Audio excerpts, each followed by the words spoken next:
24th Philippine International Hot Air Balloon Fiesta nag-umpisa na sa New Clark City sa Capas, Tarlac. Makibalita tayo live kay Jasmine Gabriel Galban.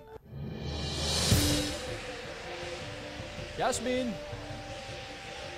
Chris, sa mga oras na ito, tuloy-tuloy pa rin yung pagdating ng ating mga kapuso dito sa New Clark City kung saan ginaganap ang 24th Philippine International Hot Air Balloon Fiesta.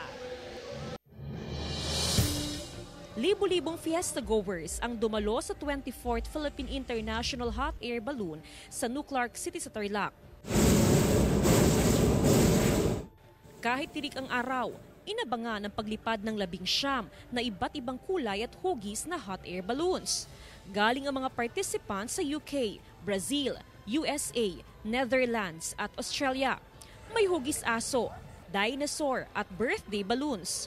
Ang isang balloonist at kanyang partner mula Germany ikinasal sa mismong hot air balloon. Last year we have planned to make the wedding here because our friend Joy has said, why not in the Philippines?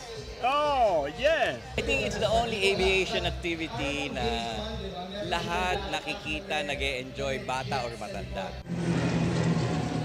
Nagpasaya din sa himpapawid ang iba't ibang air shows. Mamangha sa Global Stars Team Aerobatic Pyro Display na tila nagpagewang-gewang at nahuhulog sa himpapawid.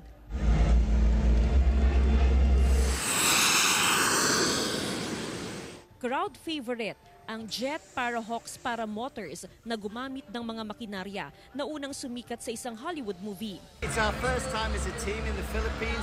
Captain Joy's invited us here. That's our first flight of the show. It's an amazing event. This location's fantastic. We're blown away. Amazing sobra.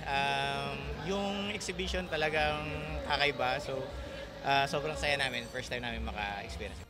Bawal magdala sa venue ng pagkain, pero maraming food booth na pwedeng bilhan. May mga marshals, pulis, bumbero at medical staff din na nakaantabay sa lugar. Magtatagal ang 24th Philippine International Hot Air Balloon Fiesta hanggang Linggo. Chris, sa mga oras na ito, tuloy-tuloy pa rin yung mga activities na ginagawa dito sa NCC. Samantala, kabilang sa ating aantabayanan mamayang gabi na activity, well, nandyan yung music festival, tampok yung ilang local at international artists. Ganon din yung hot air balloon night glow. Maya-maya lamang, Chris, ay ihilera na dito sa stadium yung mga magaganda, makukulay at nagliliwanag na mga hot air balloon. Samantala, expected na bukas until Sunday ay mas marami pa yung mga fiesta goers na makikisaya sa Hot Air Balloon Fiesta. Chris?